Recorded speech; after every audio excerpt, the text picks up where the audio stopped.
My name is Elena. I am a woman. I am 38 years old. I have long, dark brown hair that falls in soft waves past my shoulders and warm hazel eyes.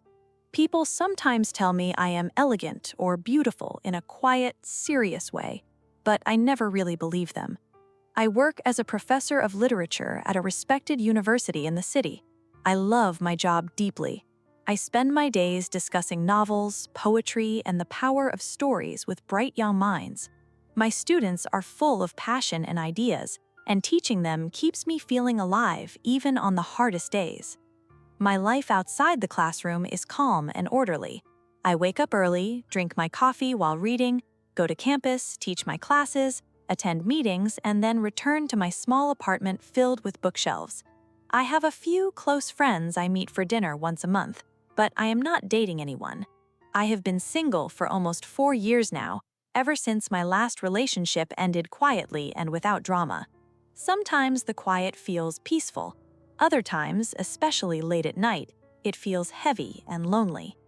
This semester, a new student joined my advanced literature seminar. His name is Alex. He is only 20 years old. He has messy black hair, sharp dark eyes, and a smile that appears slowly, like he is thinking of something clever before he lets it show. He always sits near the front, slightly to the left, where the light from the window catches his face. Alex is intelligent. He reads the assigned texts carefully and offers thoughtful comments during discussions. His insights about character motivation and hidden themes are often better than those of students twice his age. But I noticed something else. He watches me. Not in the usual way students look at their professor. His gaze lingers when I walk across the room, when I lean over to point at a line in a poem on the projector, or when I laugh at a student's joke. It is a warm, curious, almost hungry look. It makes the back of my neck feel warm. After class, while the others pack up quickly and rush out, Alex often stays behind. He approaches my desk with a question that starts about the lesson, but slowly drifts somewhere else. "Professor Elena," he said one afternoon, his voice low and smooth. "The way you explained the symbolism in that chapter today, it made the whole book feel new. You have a real gift for this." I smiled politely and thanked him, but my cheeks felt slightly flushed. Another time, as I was erasing the board, he said quietly, "That blouse looks beautiful on you. The color brings out your eyes." I froze for a second. My heart gave a small, surprised jump. I turned around and made my voice firm. "Alex, let's keep our conversations about the material, please. Do you have a question about the reading?" He just smiled that slow smile and nodded, but the look in his eyes didn't change. I told myself every evening, "Elena, stop this. He's 20. You are 38. He is your student. There are rules. Clear, strict rules for very good reasons. This cannot happen." I repeated it like a prayer. I kept my answers short and professional. When he tried to steer the talk toward personal things, I gently brought it back to literature. I told him once, with as much kindness and distance as I could manage, "My personal life is private, Alex, and it needs to stay that way. We are here for your education." Still, a tiny, secret part of me felt flattered. It had been so long since anyone looked at me that way, with real interest and desire. My quiet life had left me hungry for that feeling, even though I knew it was dangerous. I tried harder to create distance. I stopped lingering after class. I answered his emails with short, formal replies. I focused on my research paper and my upcoming conference. But Alex kept finding small moments, a smile across the room, a lingering glance, a quiet, "You look tired today, Professor, take care of yourself." Each time I pushed the warm feeling down and reminded myself who I was and who he was. By the middle of the semester, I was exhausted. The teaching load was heavy, I had papers to grade every night, and the secret tension with Alex made everything feel heavier. I needed to escape.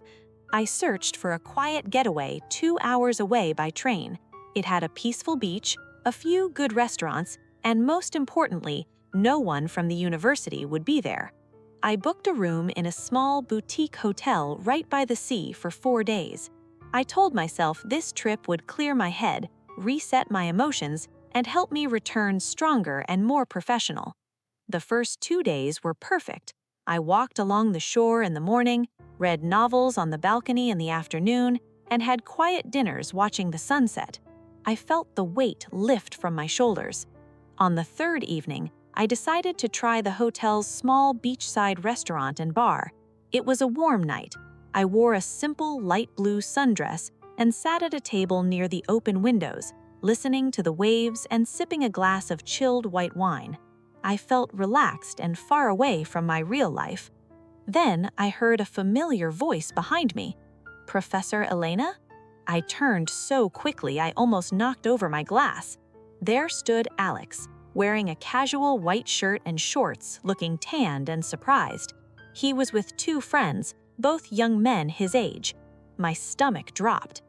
"Alex, what are you doing here?" He laughed softly, that same slow smile spreading across his face.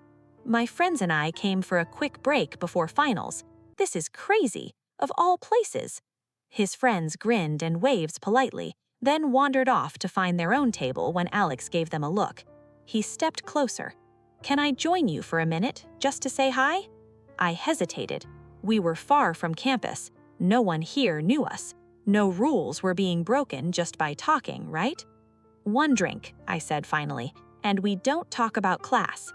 He sat down, ordered drinks for both of us, and we began to talk, really talk, not about literature or assignments, but about real things. He told me about growing up with a single mother who worked too hard, about his dream of becoming a writer one day, about the music he loved and the places he wanted to travel.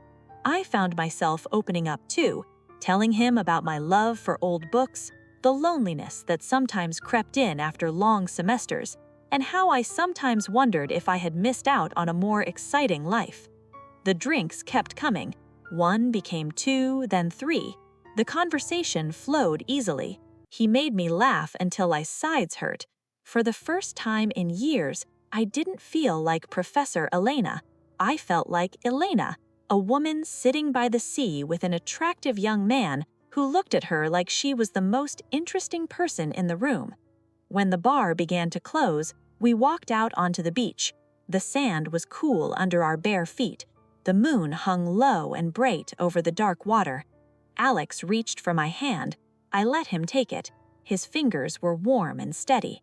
We stopped near the water's edge. He turned to face me. "You're so different here, away from the classroom. You're even more beautiful. I've wanted to tell you that for months." My heart was racing. Every warning in my head screamed that this was wrong. He was my student, he was 20. I was his professor. But the wine, the moonlight, the long months of quiet loneliness, and the way he was looking at me made everything else feel distant and unreal. He leaned in slowly. I didn't pull away. He kissed me. It started gentle, then deepened. I kissed him back, my hands finding his shoulders. In that moment, nothing else mattered. Not the university, not the rules, not the age difference, just the warm night, the sound of waves, and the feeling of being wanted.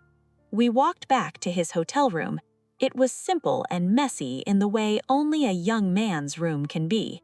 We talked a little more, laughed nervously, then stopped talking altogether. We spent the night together. It was passionate, tender, and overwhelming. For those hours, I let myself forget everything I knew I should remember. The next morning, guilt hit me like cold water.